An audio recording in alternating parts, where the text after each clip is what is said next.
Hey, brother. أعوذ بالله من الشيطان الرجيم بسم الله الرحمن الرحيم والصلاة والسلام على رسول الله وعلى آله وصحبه أجمعين الذي ينفعنا بما علمتنا ولم ينفعنا وزن علما يا كريم رب العالمين. السلام عليكم ورحمة الله وبركاته. Walaikum salam. Alhamdulillah, Allah subhanahu wa ta'ala has blessed us to make it up to session number 10, and the famous hadith that the scholars, I think I mentioned this multiple times, like to put in the books of fiqh, where it says Man yuridu Allahu khayra yufaqihu fi din. Whoever Allah subhanahu wa ta'ala wants good for, khayr, He gives them understanding of the knowledge, and or understanding of the deen, sorry. So, yufaqihu fi din, and He gives them fiqh of the deen.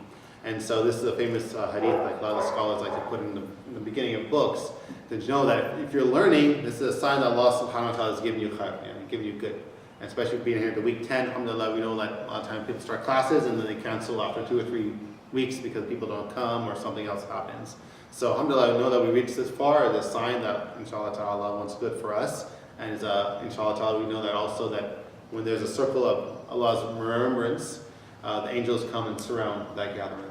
And then take those names up of those individuals up to what Allah subhanahu wa ta'ala in the heavens. And then Allah subhanahu wa ta'ala praises those people and mentions it to the angels. So inshallah ta'ala, we ask Allah subhanahu wa ta'ala to make us of those people, forgive us, and accept this effort from us. Ameen ya Rabbil Alameen. So inshallah ta'ala, today we're going to be going over hadith number 22 and hadith number 23 for today's class. And then actually we'll dip into hadith number 26.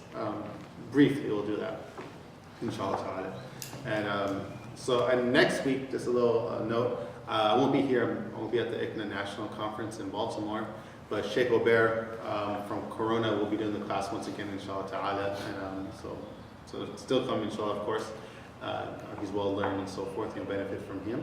And then I was mentioning to some of the brothers that after this course is going to go for 12 weeks, so we have 2 more classes. After that, then we're going to do a Ramadan prep, 4-week Ramadan prep course. We'll go over the virtues of Ramadan, we'll go over Hadith of Ramadan. Some people have collected the 40 Hadith about Ramadan. We'll just take some Hadith of that. We'll go about the fiqh nature of Ramadan, about, Taraweeh, 8 or 20 rakats go, why there's an argument for that. What breaks your fast? Can you taste food while you're cooking? All these things. If you drink something accidentally, how do you make up those days? And so forth. And then planning for the month in general. And I will go over some other details, inshallah.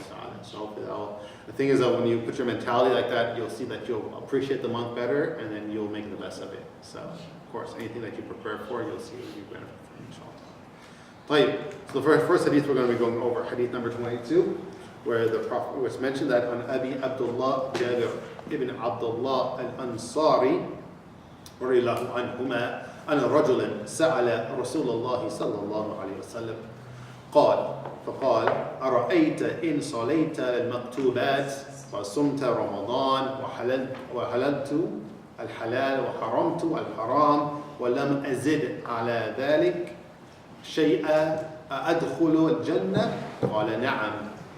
On the authority of Abu Abdullah Jabir ibn Abdullah al-Ansari, meaning that he is from the Muslims in Medina. He wasn't one of the Muslims from Mecca that migrated up to Medina. He's the ones who know the Ansar. Right?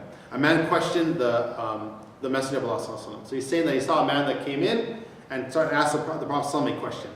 The man said this. He said, do you think that if I perform the obligatory prayers, only the 5 daily prayers that we have, right, that are obligatory upon us, fast in the month of Ramadan, treat the lawful, which is halal, treat the forbidden as haram, I'll stay away from that, and do not increase upon that. I'm not going to do anything more voluntary. I'm just going to do the bare minimum, if you will. Then shall I enter Jannah? Shall I go to paradise?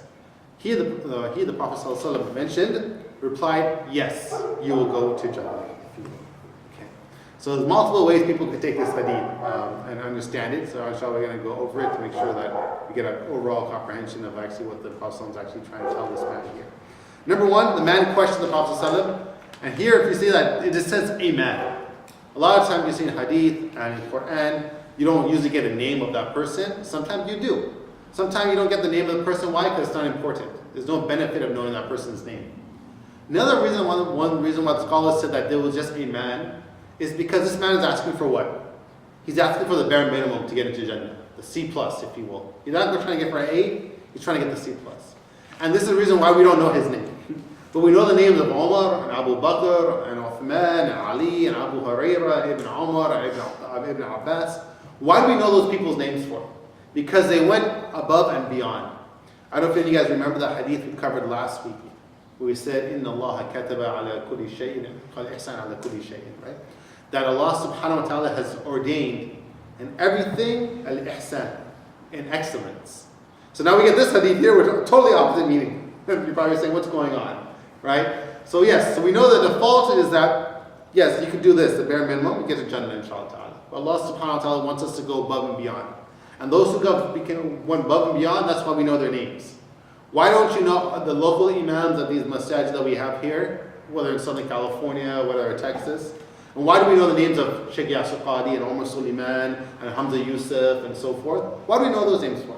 Because they went above and beyond, right? They went and studied more, they went to try to help the people, etc. And that's what you want to do. So anyhow, that's the reason, one of the reasons why we said that the man questioned the Prophet. We don't know who this guy was, right? Even though alhamdulillah, he's a Sahabi, he's a Muslim, he's well respected, but that's one thing. And then he says that, I'm going to take these pieces of this hadith here, where he says that I'm going to treat the lawful, that which is halal. Meaning that he said I'm going to pray only the obligatory prayers, right? I'm going to fast. And then he says that I'm going to treat the lawful that is lawful. What does that mean? Number one, that you believe what Allah made lawful, you believe it's lawful. Even though it doesn't make sense to you, right? For example, that men could marry up to 4 wives in Islam, right? Maybe you don't understand the wisdom behind that, right? I want to eat pork. I don't understand the wisdom behind it, but guess what? You treat it and you stay away from that. That's actually not something that's halal. That's something that's forbidden, sorry. Right? But anyhow, so you want to do is, number one, that you believe it. It's from Allah subhanahu wa ta'ala. And number two, you have to perform those deeds. Now hold on, you have to perform everything that's halal? That's like so many things. I have to eat a banana, I have to eat an apple, I have to eat broccoli, they're all halal. No, you don't have to do that. But you put an effort to do these, if you will, inshallah ta'ala. That's exactly what the Prophet was trying to say. Right? Those are the two things where you understand that treat the halal, the lawful as halal. Then he says, that treat the forbidden that is haram. So he said that what I'll treat the forbidden that is haram. I'll stay away from it. What's forbidden, I'll stay away from it, inshallah ta'ala. So here, what does that mean? That you believe what's regarded as haram. Alcohol, drugs, I'll throw in smoking in there, right? The people like to try to be lenient on that one. I'm not going to be lenient on it. All these different things, you treat that, and number two, that you stay away from it. Pictures on TV, websites, right? Foul language, etc. Verbal abuse of people, etc. Backbiting, gossiping, right? So he said he's going to do all that. If you think about it, this guy's actually doing a little bit more C plus now. I think he's doing a little bit more like in the B area now. Probably going a little bit higher, right? But he said he's going to do all these different things. There's some benefits that we could take from this hadith. Now we're in week number 10, so that's why I'm not going word for word of the hadith. I'm kind of skipping around to give you some more of a synopsis.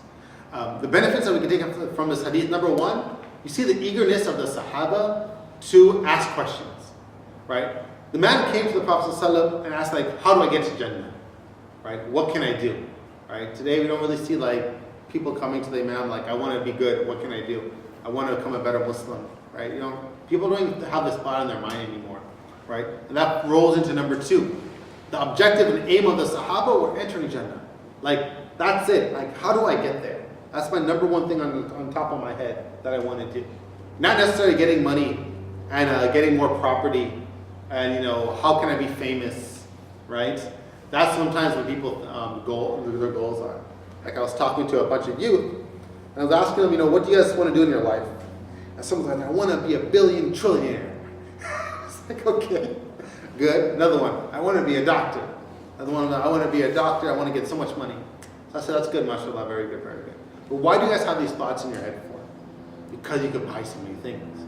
You could get this, you get cars, you get houses. I was like, okay, good. So what's the goal in your life then? Is it just to do this? Is that what you got it for? And then they stopped and they're like, no, I'll give some charity too. I was like, okay, good, give some charity. And one kid's like, I'll give all of it in charity. I'm like, seriously, all the charity? He's like, yes. I was like, okay, that's a big statement now. So the thing is that that's what we're trained. If you see a lot of, even the youth of today, even they're in college, why do you want to be a doctor for? Maybe my parents pushed me into it, but they make 6 figures, make a lot of money. I don't want to be worrying about my wealth, my family, etc. But be a doctor because you want to save people, that you want to heal people, right? You want to cure people, right? And this is what Allah subhanahu wa ta'ala talks about, saving a life, like saving all humanity. Do it because of that, not because of the dollar sign, right? Because that will get me into Jannah. But here, that's exactly what the Sahaba was looking for here. So sometimes we have to think about our mentality and why we do it. I go back to the first hadith about intentions, right? You guys remember that, right? Even all of us here have certain occupations, right? That you do. Think about why you're doing that for. Why you're an engineer, why you're a businessman, whatever you're doing, right? Number 3, if a person limits themselves to just the obligatory prayers, the 5 daily prayers, that they'll still go to Jannah, right? They'll still go to Jannah. So this is something that we need to talk about. First of all, we know that's only obligatory. Now let's take a saying from Imam Ahmed rahimahullah. Imam Ahmed says that whoever leaves the witr prayer, which is not part of the 5 daily prayers, the witr's prayer is the one that you do after Isha, right? You can do 1, you can do 3, you can do 5 rakats. In the Hanafi fiqh, you only can do 3. But anyhow, we won't get too much into the fiqh rulings of that. But whoever leaves the witr prayer, Imam Ahmed said he's a bad person. Rajul su, like a bad person. And his and her witness will not be accepted. Their testimony will not be accepted. Meaning that there's a crime, let's talk about it in like an Islamic type, setting, and some guy comes here and says, I saw this guy, he stole. The judge will ask him, hold on, do you pray with them? He says, no, I'm sorry, we won't take your statement, right? SubhanAllah. So Imam Ahmed was very, very strong about that, right? And we know that also that in Hanafi fiqh, we have this witr prayer as being like wajib, we say. It's really close to being obligatory. We say that if you don't perform it, you'll be sinful actually to do it. Why do the Hanafis do that for? As a little bit of tangent we're putting here. Because there's hadith where the Prophet says that Allah has ordained a 6th prayer for you. And that is the witr prayer. Right? That's very strong. Right? And there's other hadith that point to the strength of it, etc. So here that, witr prayer is something that is very important. But still that you say that if you do the 5 daily prayers, you'll still go to Jannah, inshallah ta'ala. But like I said, Allah subhanahu wa ta'ala wants ihsan, wants you to do more than the normal, if you will. So we said that if somebody doesn't do the obligatory prayers, someone doesn't pray the 2 prayers after Maghrib, the 2 sunnahs before Fajr. What do you think about that person? What will they be losing out? Or will they be losing out at all? What else? What do you think about that? That's fine for them? It should be okay? Or what would be the con of that?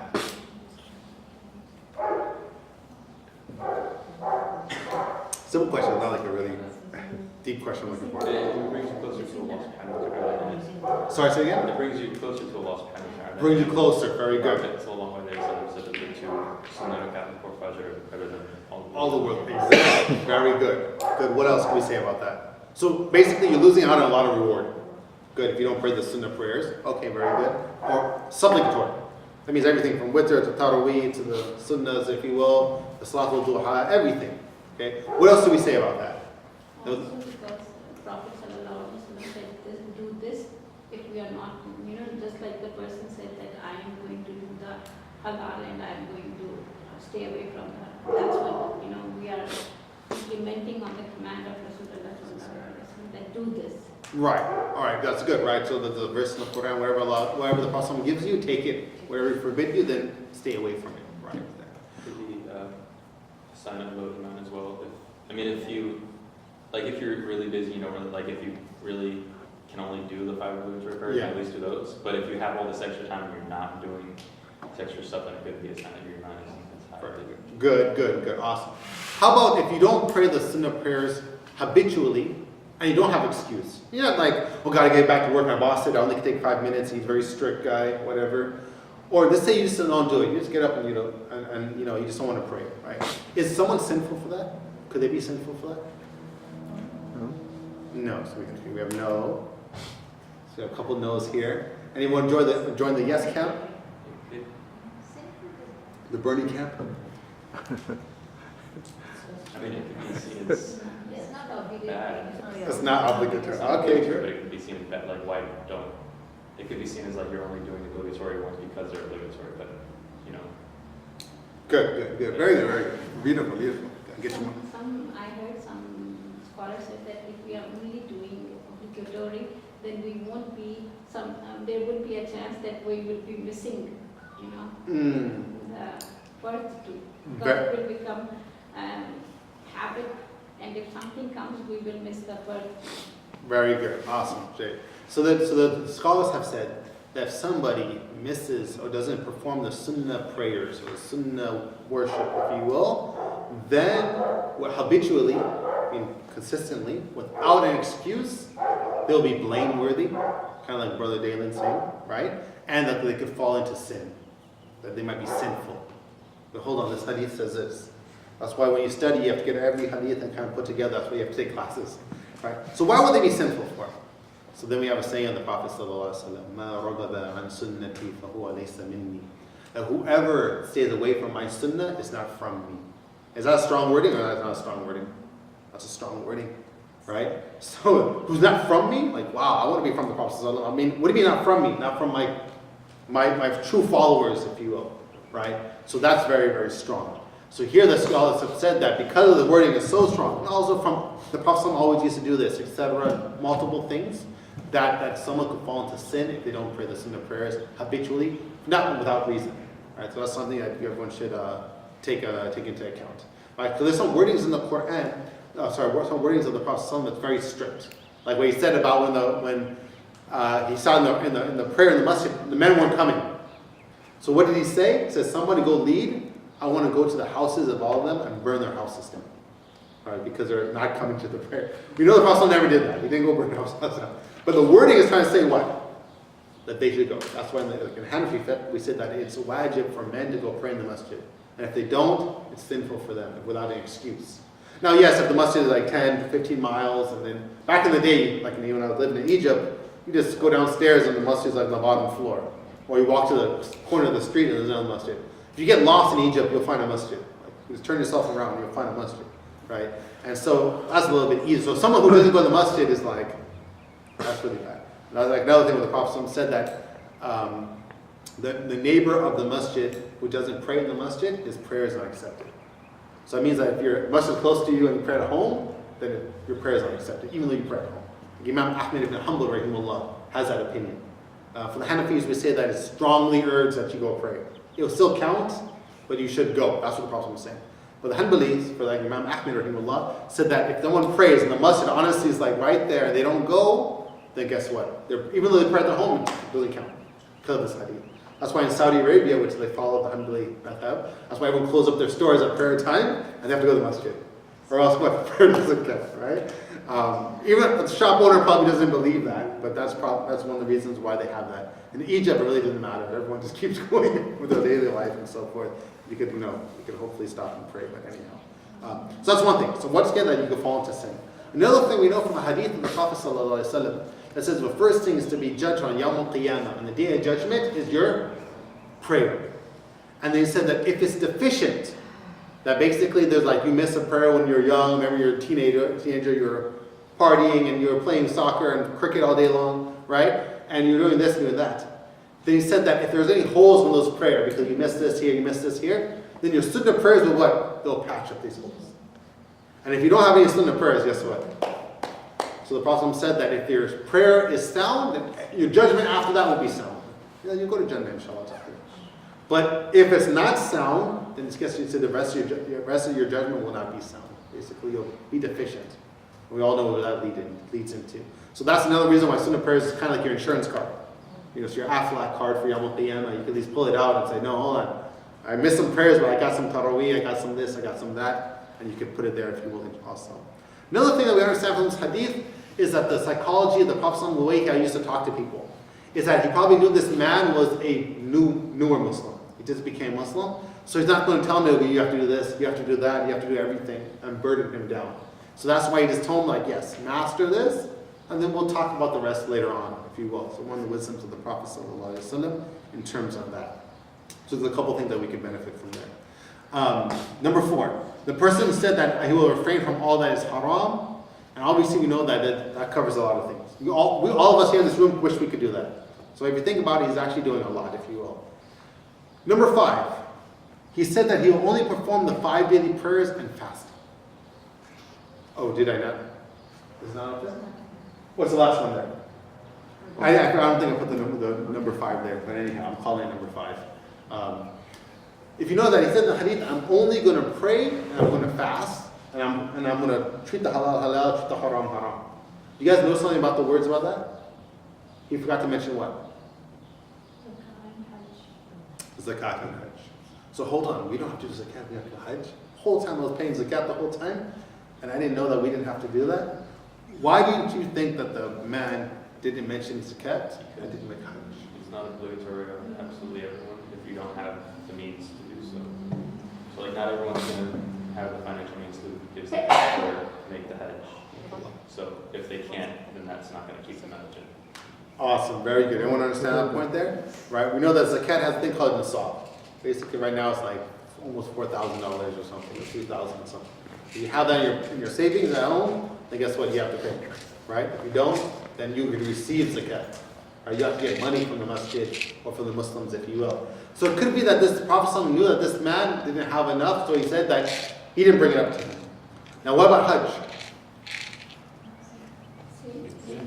What's the same? What do you mean by saying? If you don't have the money to make it, or if you're not physically able to do so, then it's not obligatory. So that's one thing, right? You didn't have money or you're not physically to do so, right? Good. One of the scholars also said that Hajj was obligated on the Muslims in the year 9 or 10 of after Hijrah. Prophet passed away in the year 10, right?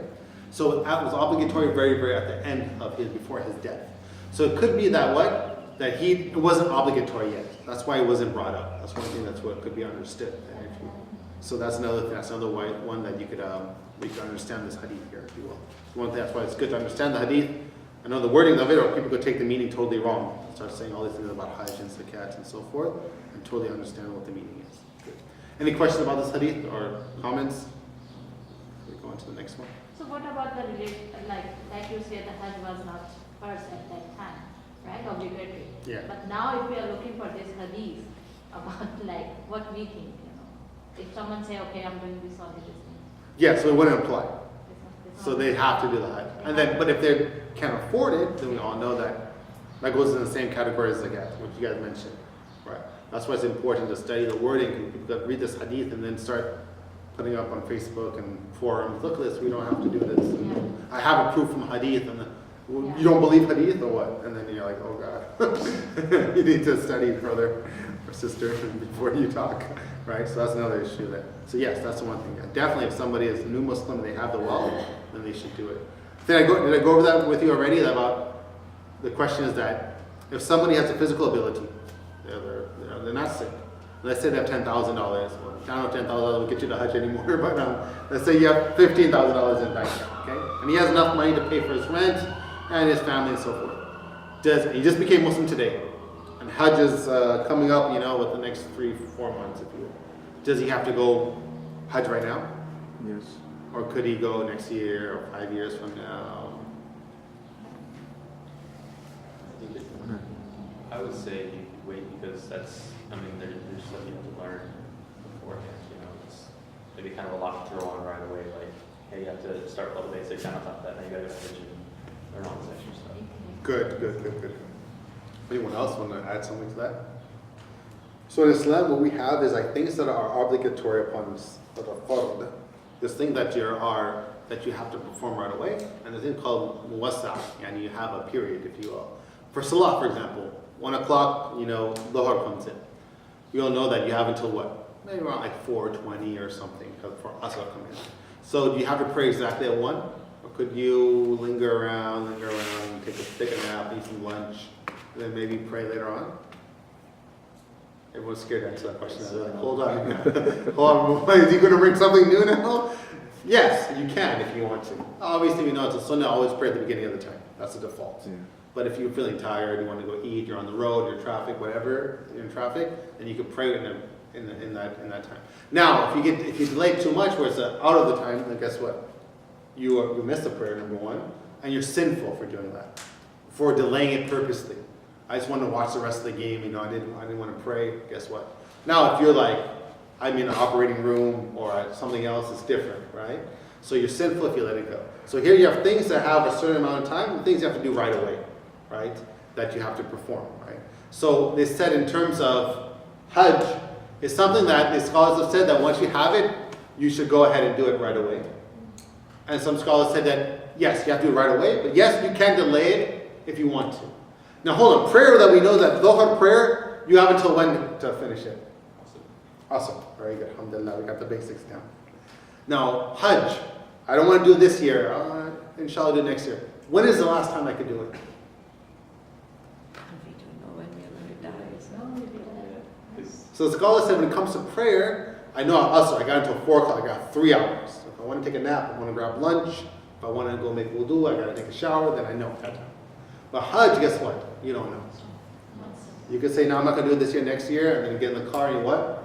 And you get in a car accident and blah, blah. So hold on. As I told you, you're sinful for delaying Dhuhr beyond Asr time for no reason, like, just because you're just delaying it, you're sinful. Now, if someone says, I'm not going to make Hajj this year, inshallah, I'll do it next year, and then die in the car accident, or they die, or they pass away, I should say, are they sinful now for delaying it to next year? That's a big question, isn't it? As long as that he has the intentions already want to do it. He has intentions, Yes. right? Intention and reason for Right. delaying it. And there's a reason for delay. Yeah. So some scholars said yes, he gets a reward for the intention, but he is sinful for delaying it because he didn't do it in the appointed time. The appointed time is it's weird because we don't know that when that is. And 4 years from now, 5 years now, how much more life do I have? So that's why they said that you should do it immediately as much as you can. But yes, you can delay it. But with the exception of that, don't die before you do it, right? Everyone's like, okay, hopefully I won't die, right? And so that's another issue. But when some people don't even have the intention for next year, they just say like, no, I love when people say when Allah calls them, like what, get a call on your phone? What does that statement mean? I haven't heard this someone explain to me that statement. What is that? When Allah calls me, I don't get that statement. T-Mobile, AT&T. What is that? What does that statement mean? Oh, you get that feeling inside of you. It's not like hunger. It's not when you want to eat lunch, you go, oh God, I want to eat lunch. No, it's like prayer. When Allah called me to the prayer, I'll pray, inshallah. It doesn't work for the heart. Why do you think it's going to work for Hajj? I just don't understand that. It's just how we take this pilgrimage thing where, at least culturally, I don't know, maybe in the Desi community, where like sometimes for women, like if I do Hajj, I have to come back, I have to wear hijab all the time now. Or men say, oh, if I go back for Hajj, I have to have a beard now all the time now. So they put these extra things on and they feel like, if I do it, then I have to live a different life. Well, hold on, what kind of life were you living before Hajj? You know what I mean? I don't understand. Were you drinking and partying or something? I don't understand. So here is that, hold on, you want this different life. Don't you want this different life? You want to be holier, you should. But if people are scared, so this wait till I'm 60, then I'll be a namazi, they say, That means like I'll be a 5-time daily prayer. Like as if that's like a certain category of people. No, that's like C+. That's this guy in this hadith right here. He's a C+ guy, you know what I mean? Like that's what you're talking about. So this mentality really need to, scrape out from our heads, or at least from maybe our grandparents, or sometimes in our culture we have these things. You kind of want to knock that out. You want to ask something? Go ahead.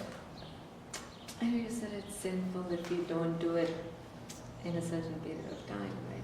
Yeah. So nowadays everybody wants to invest for their kids. Okay, let me put money for this. Okay, now I have the mortgage, or now I have this loan, that loan. How would you consider Yeah.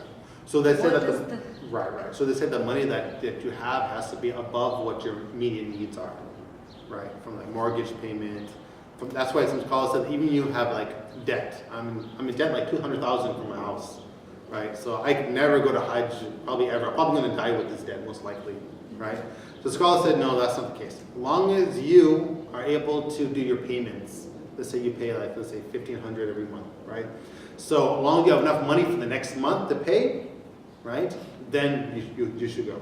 That's it. Not that if you have $200,000 to give back to the bank and then I'll go after that. No, because you have agreement with the bank. They say, I don't want $200,000 right now. Just give me it in a period of 30 years or 15 years. And I don't want to go into interest banking and so forth, but anyhow, so the bank is already cool with you already just giving me $1,500 a month. That's all they're demanding. That's all you're in debt with in terms of every month, if you will. So they said that as long as you cover that much, and whatever your water, gas, and all that other phone and all that type of stuff, right, your kids' schooling, whatever that is, then if you have that extra, whatever, 10,000, 15,000 to get you to Hajj, then go ahead, right? Because saving up for your children's education is very important, I understand. But that's like almost like never ending. Like when do you have enough? Like college is like 20,000 sometimes a semester or a quarter.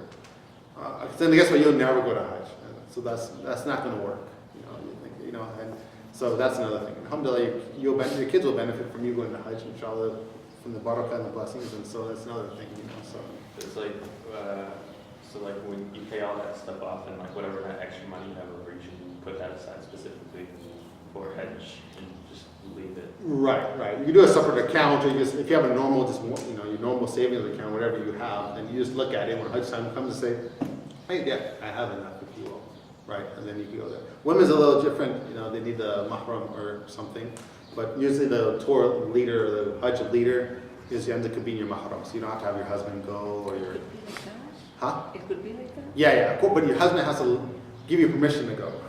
So if your husband can't go, but you could go, and he gives you permission, usually the Hajj leader will be your mahram. And this is there's proof from this when Aisha radiallahu anha, after the death of the Prophet ﷺ, she wanted to make Hajj, and Uthman radiallahu anhu ended up being her mom, basically leading like the group. So like basically have to look after her, making sure that she's fine and everything. So you're in a group, so that group leader or that imam or that whatever that was ends up being your mom. Sorry? If she's single. Even though she's single and so forth, yeah. Any, If you're single, then the parents have to give the permission. They let you. any age? Any age? The age after their baligh, and after their puberty or the age of reason. So after whatever their after puberty, then that girl has to have her own. Usually, a girl that's 15 years old or 14 years old usually doesn't have $10,000 or $15,000 in the account. Maybe the parents do, but they're not. She's not obligatory because her parents have $15,000. Does it count for her then though, as Hajj? If someone gives her the money, Yeah. yeah, that's fine. Your parents could give them. That's how I would come.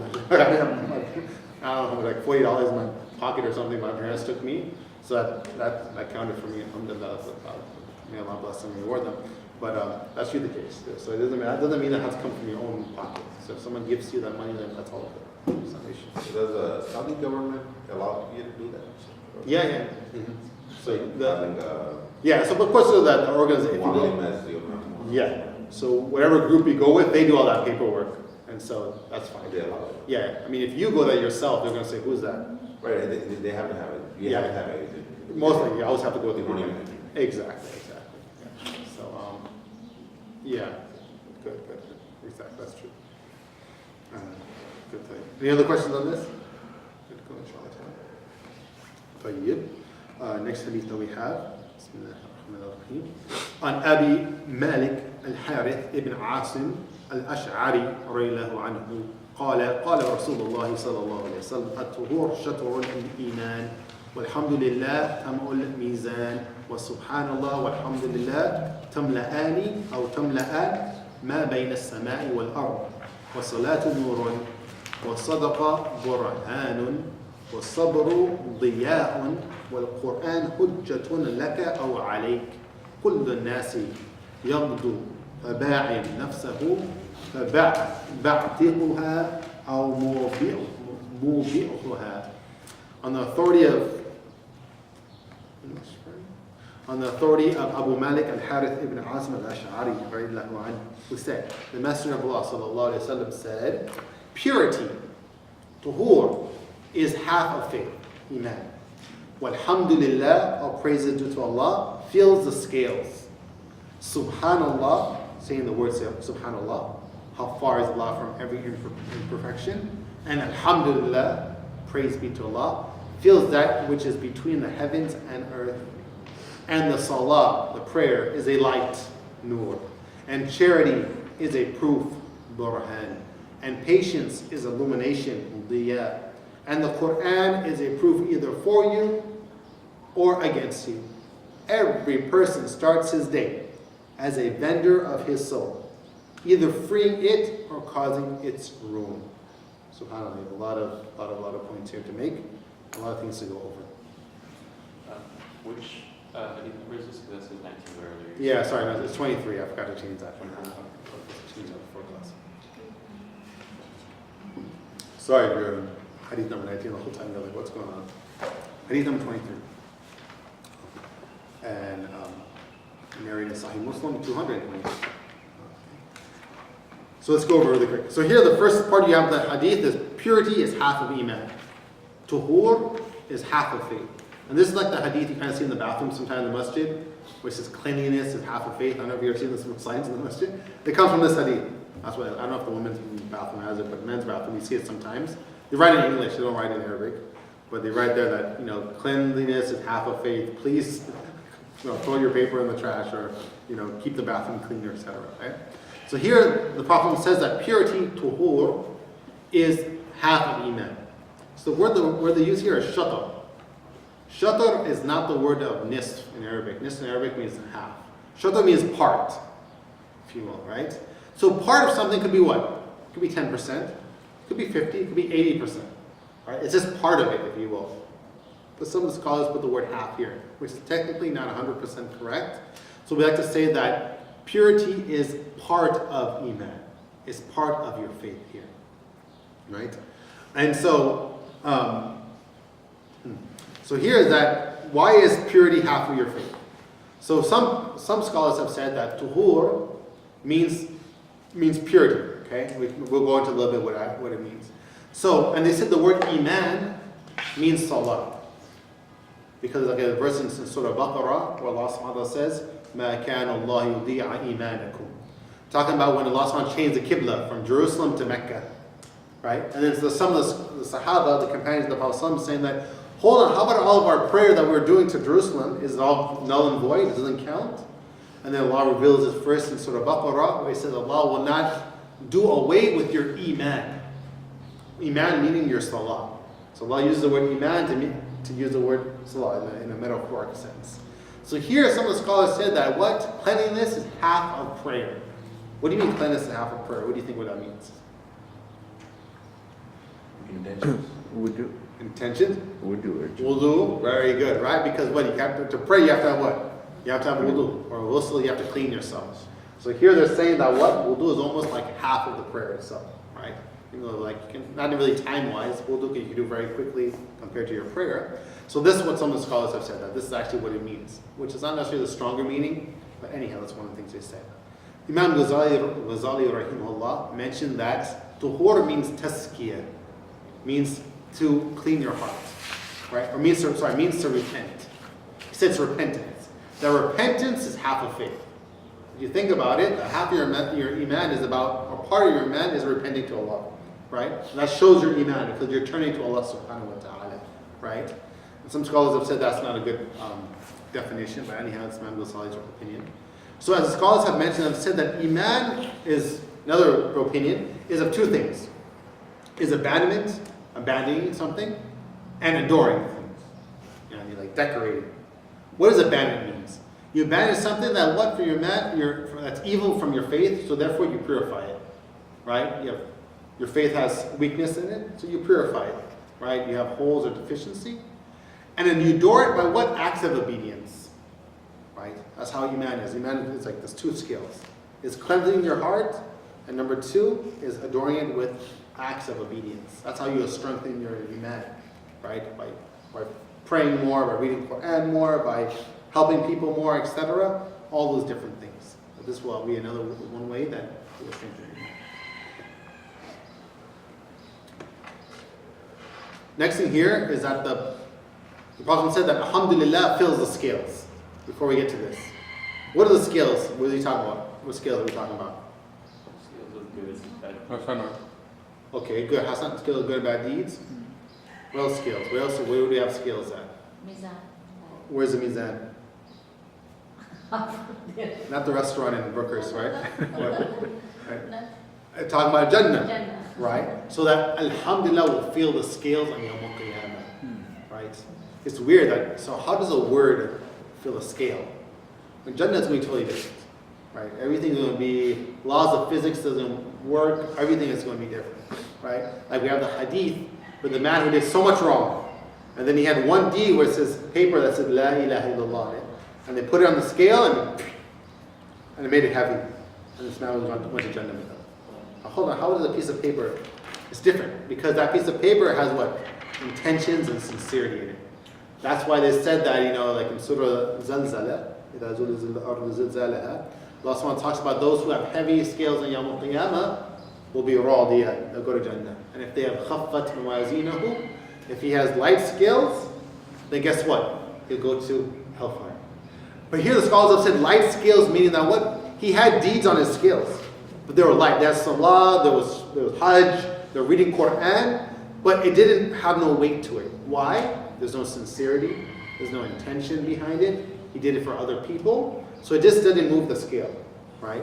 So here's the same thing here, that alhamdulillah, when you say it, what does alhamdulillah mean?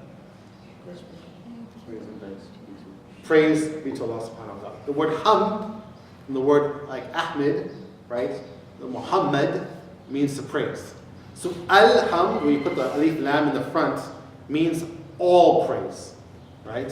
So it means that all praise, all for the utmost amount of praise is due to Allah subhanahu wa ta'ala. And when you say that with sincerity, that will be very heavy on Yawm al-Qiyamah.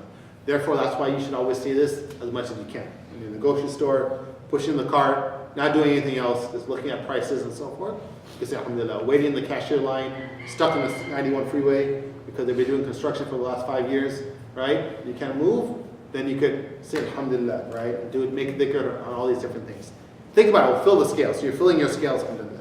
So here then, the Prophet said that subhanallah, how far, or do I have the translation there? Yeah, how far is Allah from every imperfection? And alhamdulillah, fills all that's what between the heavens and the earth. Okay? So what do you say, what does subhanallah mean? Subhanallah, we say tanzihan. It means that you are neglecting any type of deficiency from Allah subhanahu wa ta'ala. We like to say glory be to Allah, which is not necessarily like the exact translation. It's kind of far from that. But actually what it means, subhanallah, means that Allah is not deficient in any which way possible. Right? Deficiency is, or lack of anything, is not close to Allah. So you're doing away with all those types of things, if you will. Right? I have a slide about this. It's actually after this, I think. Yes. So let's go over this really quick. So it's negation in the statement that subhanallah, it is negating everything that doesn't suit Allah subhanahu wa ta'ala in three main categories. Number one, attributes of deficiency. Like if somebody will say that Allah is this, and it's an attribute of deficiency, meaning like he's weak, meaning that he's not powerful. He doesn't know everything. We talked about qadr last week, right? Right? Then this will be, somebody says subhanallah, don't even say that. That's not, Allah subhanahu wa ta'ala is not this. Number two, deficiency in the utmost completeness of Allah's attributes. When we say Allah subhanahu wa ta'ala is Rahim, He's merciful, we talk about the utmost mercy ever. That you can't even, there's nothing more merciful than Allah subhanahu wa ta'ala. Allah's Al-Qawi, He's strong. Al-Mateen, right? Mighty, if you will, right? That's the utmost strength that you could ever think about, right? There's no deficiency, even a lack of that at all. And letter C, I should say, not numbers, letter C, that you do away, subhanAllah, from any deficiency in terms of comparing Allah to His creation. Allah is not like His creation at all. So there's an ayah which I don't have it here. It's in Surah Shu'ara, where Allah SWT says, "Laysa kamithlihi shay wa huwa as-sami'ul basir." Allah is not like anything that we know of. So whatever picture you have in your head about a big light, a person on a humongous chair, right? Guess what? Allah's not like that. Allah's not anything like His creation. Whatever you might see, right? That's why we have the verses in the Quran where Allah SWT said He has a hand. It said that only Allah, like Surah Rahman, only the face of Allah will remain, right? Does Allah have a face? Not like me and you. It doesn't have two eyes, doesn't have a nose, doesn't have a mouth. Maybe He has a face, but we have no idea what that means. When Yawm al-Qiyamah, we'll find out, right? So it's not like His creation. Because if you say Allah is like His creation, are you bringing Him higher or are you lowering Him? You're lowering Him, subhanahu wa ta'ala, right?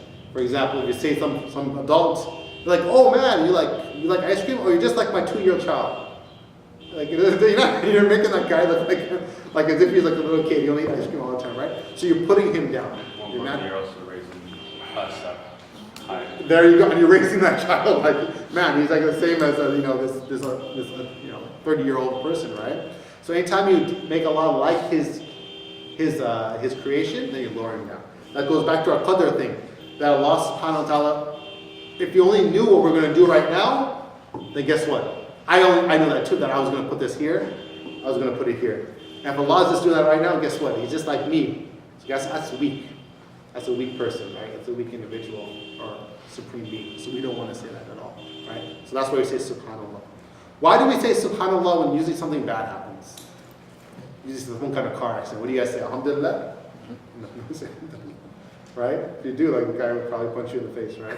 So, there's all type of noises going on here, isn't it? So, fun class. So why do you say sometimes when someone gets in a car accident, you say, oh, subhanallah, that happened? I didn't know that.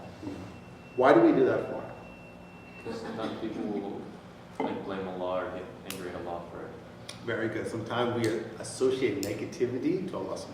Oh, there's like a tornado that hits you, like, oh, this flood hit the Texas, like subhanallah. So saying subhanallah you're doing it also out of ta'ajjub, like out of awe, like wow, right? But also that you don't want to put this negativity to Allah. Even though Allah subhanahu wa ta'ala is the one that causes everything, floods and hurricanes. We went over that multiple times in this class. But you're also doing a way that, no, don't actually really type of negativity, evil back to Allah subhanahu So wa it's ta'ala. also kind of like acknowledging that there's some sort of wisdom behind that. Exactly, Sort of true. that kind of we don't see. Exactly. So so there you go. That's true. Sometimes now culturally, people say now subhanallah, alhamdulillah for like almost everything. Now it's like the rules are like whatever. So you hit your toe and you say subhanallah. Some guy smiles, say, oh subhanallah, you smiled today.